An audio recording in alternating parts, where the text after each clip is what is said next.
Orang paling bodoh itu yang membandingkan dirinya dengan orang lain. Harusnya ukurannya Tuhan Yesus, saudara. Bagaimana gaya bahasa Yesus? Apa yang kau mau aku lakukan bagimu? Itu bahasa pelayan kepada bos.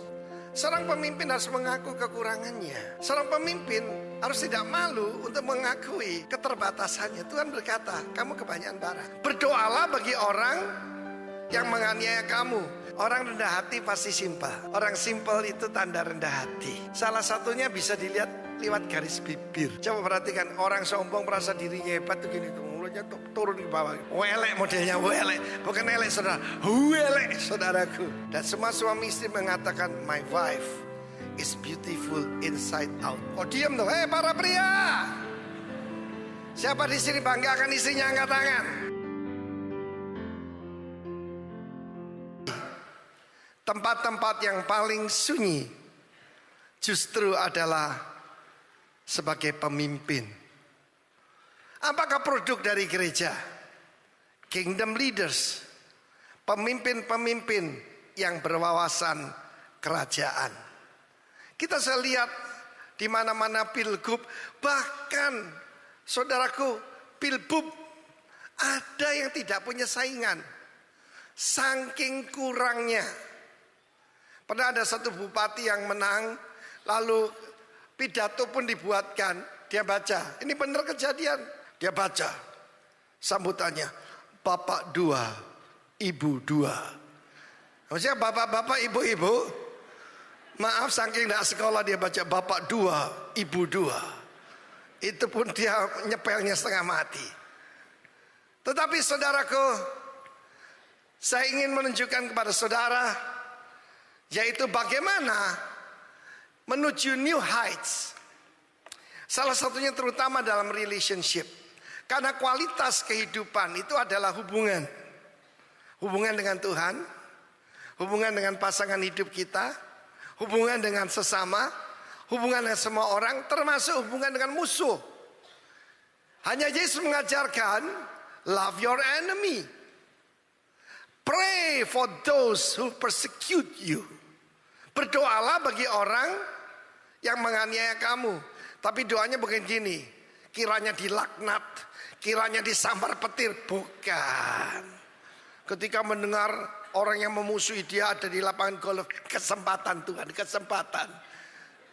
Bukan gitu ya. Tapi memberkati.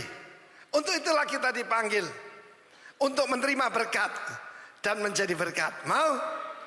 Di dalam Amsal pasal 30, Raja Yagur dididik oleh ibunya. Ada 3 hal yang tidak bisa ku mengerti. Bahkan 4 hal, itu ayat sebelumnya. Yaitu jalannya burung Raja Wali terbang di udara. The way of an eagle in the air. The way of a serpent. Ular yang menjalar di atas batu karang. Kapal yang berlayar di tengah lautan. Dan sepasang muda-mudi yang sedang jatuh cinta. Kalau sepasang muda-mudi jatuh cinta, biasa atau tidak? Wajar kan ya? Nah saya selidiki, ternyata the way of a man with a mate. Man di sini adalah geber, pahlawan, warrior, pria dewasa, full mature. Bukan muda-mudi, tapi dia bisa meninggalkan istrinya untuk bersama dengan seorang gadis muda. Minggu lalu malah kita dengar ada nenek-nenek usia berapa? 82 tahun dengan seorang pemuda usia, astaga. Misterius saudara. Hidup ini misterius. Tetapi saya perhatikan, tentu saja saya dari mimbar ini, di komsel-komsel diajarkan the way of the eagle. Ya, barang siapa yang letih lesu, yang semangatnya habis, Tuhan memberikan new strength, kekuatan baru, kita akan terbang naik bukan seperti bebek bengil, seperti burung Raja Wali dengan kekuatan sayapnya. Amin, haleluya. Tapi tentu saja jalan yang kedua kita tidak ambil. jalannya ular. Bahasa Surabaya ngulo, saudara. Kepada orang lurus Tuhan berlaku lurus. Kepada orang yang bengkok Tuhan berlaku belat-belit. Ular pun sulit di-trace jejaknya. Sulit, saudaraku. Tidak mudah diketahui. Kalau binatang yang lain mudah, kira-kira gerakannya begini, ular nggak bisa. Saya tinggal di desa ini belakangan ini, di Ubud sana. Ular itu bisa menggepengkan kepalanya. Tahu nggak? Kalau kepalanya masuk, badannya pun ikut gepeng. Burung dalam sangkar dimakan, saudara. Sulit. Tidak mudah menghadapi kuasa kegelapan.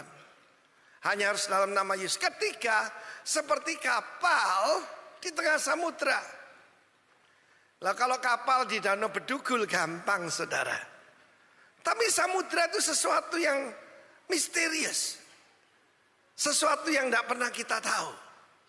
Kita cuma mengandalkan kepada Tuhan. Mendadak, yaitu taufan bisa datang. Mendadak gelombang bisa datang. Dan yang keempat itu sepasang muda-mudi. Bukan muda-mudi. The way of a warrior with a virgin. Di situ Alma. Alma itu gadis muda. Kalau zaman dulu di Israel, gadis muda pasti perawan. Kalau sekarang belum tentu. Cuma kalau umat kerajaan pasti. Amin. Saya menikahkan kemenakan saya dengan seorang pemuda. Nah, biasanya kebaktian di sini kadang-kadang, ya. Nah, saudara, saya tanya waktu membuka cadarnya. Ini yang pertama, dia ketakutan lihat saya, saudara. Ya, yang pertama, benar ya. Boleh cium sekarang setelah diberkati. Tetapi saudara, it's all mysterious. Saya sengaja mengambil kapal itu, ya, sebagai satu akronim, singkatan SHIP, ship, untuk membuat Anda bisa bawa pulang dan terapkan dalam hidup saudara. Saya diajar guru saya, itu Dr. John Garlock, dia bilang gini, kalau lu khotbah seperti membagikan telur, kasih keranjang supaya telurnya enggak tercecer di jalan. Tak kasih keranjang Anda. Ship. Yang pertama S dan H itu simplicity and humility. Kenapa langsung dua? Sebab ini saudara kembar. Orang rendah hati pasti simpel. Orang simpel itu tanda rendah hati. Salah satunya bisa dilihat lewat garis bibir. Coba perhatikan, orang sombong merasa dirinya hebat tuh gini tuh, mulutnya tuh turun ke bawah. Welek modelnya, welek. Bukan elek saudara, welek saudaraku. Ya. Kalau orang biasa itu mendatar. Tapi kalau orang rendah hati itu ganteng. Sebab suka tersenyum. Cuma jangan senyum-senyum sendiri, nanti bahaya. Ya, coba lihat kiri kanan, lihat garis bibirnya. Amin saudaraku. Haleluya. Kenapa saya sampaikan ini? Saudara yang kasih Tuhan, kita ini berada zaman yang luar biasa. Tidak. Anda tahu bahwa Yesus tidak disebut wajahnya seperti apa. Dalam Yesaya 53 dijelaskan, dia tidak tampan. Amin. Ada yang bilang, oh itu setelah dikerjain, dikebukin, tidak dikenal wajahnya. Bukan, ditulis sama Alkitab. Dia tidak tampan, semaraknya pun tidak ada. Dia bukan cover boy. Amen. Sebab saudaraku, simplicity. Beberapa tahun yang lalu ada dua orang wanita sama-sama terkenal yang meninggal dalam waktu beda beberapa jam. Satunya kecelakaan di terowongan di Paris. Yang satunya meninggal karena kelelahan, karena usia, karena pelayanan di Kalkuta, India. Siapa yang meninggal di Paris? Lady Diana Spencer. Yang meninggal di Kalkuta? Siapa yang lebih hebat dari duanya ini? Dari jumlahnya bunga yang ditaburkan ya pasti menang yang nomor 1. Billy Graham membuat komentar.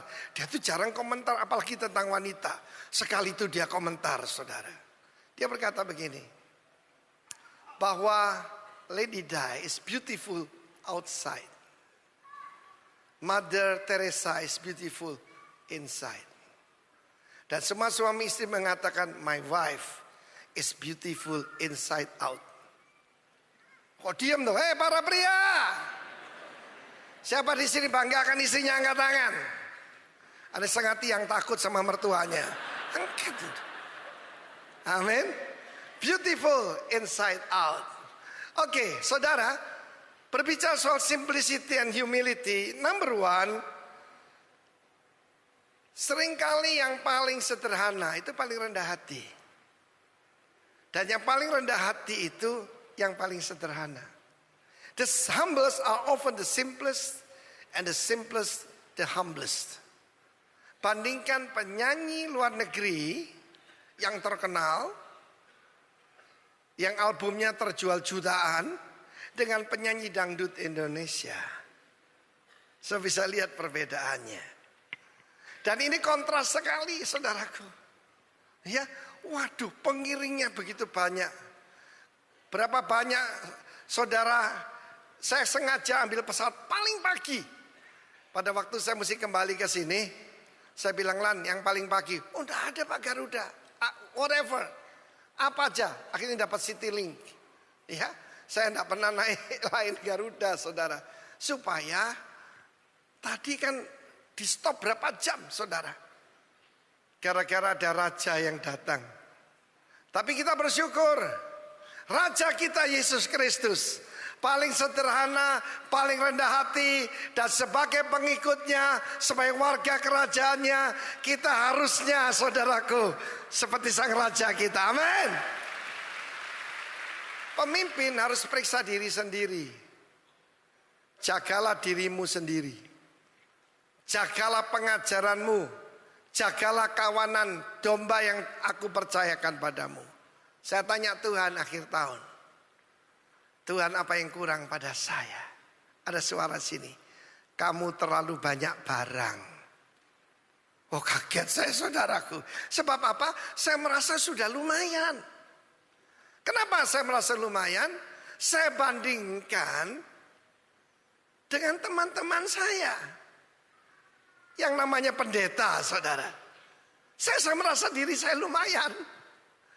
Tapi saya lupa yang harus dibandingkan dengan Tuhan Yesus. Nah, saudara, orang paling bodoh itu yang membandingkan dirinya dengan orang lain. Harusnya ukurannya Tuhan Yesus, saudara. Bagaimana gaya bahasa Yesus? Apa yang kau mau aku lakukan bagimu? Itu bahasa pelayan kepada bos. Orang Chinese kalau memberi salam kan begini, ya. Kepada orang lebih muda dia gini. Pada yang umurnya sama begini, pada yang lebih tua begini. Pada Tuhan begini. Di sini saya perhatikan, saya di sini 27 tahun. Ada tingkatan-tingkatan di sini. Orang yang lebih tinggi berbicara dengan bahasa kasar kepada yang lebih rendah. Kalau lebih tinggi makin kasar. Dan yang lebih rendah harus berbicara dengan halus. Sehalus-halusnya. Tapi sang raja berkata, raja-raja, bangsa-bangsa memerintah dengan tangan besi. Dan mereka masih dipuji sebagai raja yang baik. Tapi aku datang kepadamu bukan untuk dilayani, tetapi untuk melayani. Dan memberikan nyawaku bagi tebusan banyak orang. Seorang pemimpin harus mengaku kekurangannya. Seorang pemimpin harus tidak malu untuk mengakui keterbatasannya. Tuhan berkata, kamu kebanyakan barang. Lalu dari mana saya tahu saya masih sombong? Nah, saudara, satu kali saya merasa diperlakukan tidak enak, saudara. Ya. Karena kartu ini juga dipakai untuk ya membeli tiket untuk kru kita di sini supaya dapat poin, dan poinnya untuk dipotongkan untuk pelayanan saya. Saya tidak tahu udah mepet saudara, dan kartu kredit saya ditolak. Saya telepon banknya, jawabannya batasnya bapak tinggal 100.000. Saya jengkel saudaraku. Ya, seperti saya bilang, apa kamu tidak kenal saya begitu? Ya, tidak kasar-kasar sekali, tapi sudah agak kasar. Dan itu Roh Kudus tegur saya, kamu sombong, kamu congkak. Apa yang membuat kita itu tidak berkenan pada Tuhan? Pertama adalah self-righteous. Itu kebenaran diri sendiri, merasa diri lebih benar, orang lain kafir, kafir, kafir. Kedua, self-importance, merasa diri penting. Dan yang ketiga, menyebut dirinya I'm a self-made man. Tidak, kita nih ada di sini karena ditolong banyak orang. Satu hari di sebuah mimbar, di kamar mandi saya itu ada kura-kura dari karet. Saya taruh di sini. Kura-kura dari karet itu untuk cucu-cucu kita mainan lah. Saya taruh di sini. Nah, saya tanya, kura-kura ini bisa naik ke sini usahanya sendiri enggak? Oh, tak mungkin. Ada orang lain yang mendukung atau membawa dia ke situ. Demikian juga dengan Anda dan saya. Kita ada hari ini. Ya, ada lagu daripada The Beatles, With a Little Help from My Friend. Tidak, with a great help from God and my brothers and sisters. Setiap kali jam saya menunjukkan jam 10 lewat 10. 10 lewat 10 itu kan bagus angka victory. Coba begini, perhatikan di semua toko jam, jam itu di setel jam 10 lewat 10. 10:10 saya baca I-O. I-O itu aku berhutang. Jadi saya baca gini, I owe God, thank God. And I owe my friends. I owe my brothers and sisters. Nah, karena itu saudaraku, mari kita pelajari simplicity, apa yang dikatakan dan diajarkan oleh Raja kita yang luar biasa, Tuhan Yesus Kristus.